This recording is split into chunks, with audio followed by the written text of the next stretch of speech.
Hola, yo soy Patricia Guajardo y les doy la bienvenida a Chispas Editoriales para Genio y Figura.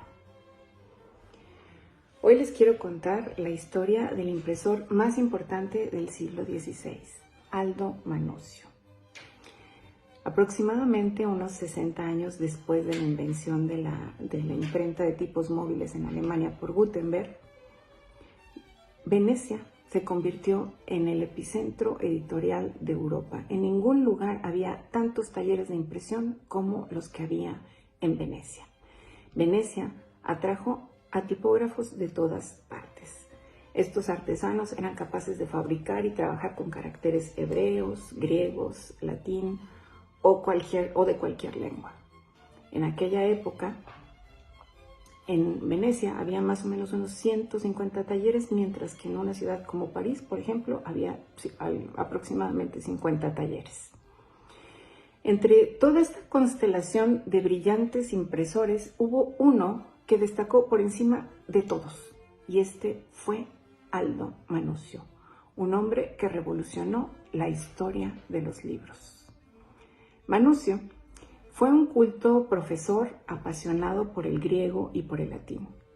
Quizá estaba un poco frustrado por la cantidad de erratas y barbaridades que encontraba en los libros manuscritos, y quizá fue por eso que decidió convertirse en editor de libros. Los primeros libros que editó eran gramáticas griegas. Antes de Manusio, los libros eran objetos muy voluminosos, muy grandes, muy pesados y sobre todo muy costosos, que solo estaban al alcance de unos cuantos privilegiados.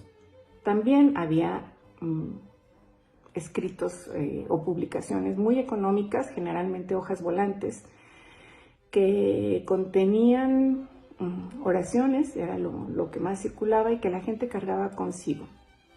Fue en este contexto que Aldo tuvo una visión. Los libros también podían ser entretenimiento. Con esta idea en mente, creó lo que él llamó los libelli portátiles, libros portátiles. Esos que ahora nosotros conocemos como libros de bolsillo, y que gracias a su tamaño y costo acercaron la lectura a un público mucho más amplio. Manusio publicó en formato pequeño las obras que hasta la actualidad siguen siendo clásicos de la literatura. Él publicó, por ejemplo, la filosofía de Aristóteles y de Platón, publicó las fábulas de Esopo, la Divina Comedia de Dante Alighieri y también escritos de Erasmo de Rotterdam. Estos libros portátiles no solo fueron un éxito comercial, sino que también produjeron los primeros bestsellers, o lo que ahora nosotros conocemos como bestseller. Uno de ellos fue El cancionero de Petrarca, por ejemplo. Manusio fue un gran innovador. No solo se preocupó por el formato, sino también por la calidad de sus ediciones. Él se rodeó de intelectuales, de los más hábiles artistas, de los más capacitados tipógrafos, y dedicó una atención muy meticulosa y muy obsesiva al contenido, a la calidad de la tipografía y a la belleza de las ilustraciones. Si yo ahorita quisiera comprar un libro hecho por Aldo Manusio, o cualquiera de ustedes, tendríamos que desembolsar más de 10 millones de pesos, por ejemplo. Bueno, Manusio fue también el pionero en la numeración de las páginas y la impresión a 2 columnas, algo que facilitaba la lectura. Introdujo los signos de puntuación, apóstrofos y tildes al italiano vulgar. Con esto contribuyó a estandarizar la escritura y al mismo tiempo, obviamente, pues la lectura. Aldo Manusio fue el creador de la tipografía itálica o cursiva, uno de los avances más exitosos en la historia de la tipografía por su belleza, pero bueno, no solo por su belleza, sino también porque permitía el ahorro de espacio en las páginas.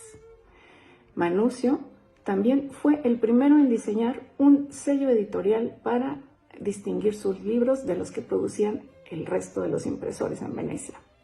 La imagen de un ancla rodeada por un delfín se convirtió en sinónimo de gran calidad. Los libros que portaban ese sello eran los hechos por Manusio. Cuando Aldo Manusio murió, Su ataúd se expuso en una iglesia, rodeado de las pilas de libros que él imprimió. Y pues bueno, podemos decir que Manucio hizo honor a la palabra editor, que ya se usaba en el siglo XVI y que por su origen latín significa el que saca a la luz. Manucio democratizó la lectura y su legado es un recordatorio para todos nosotros de que la palabra escrita siempre debe estar al alcance de todos.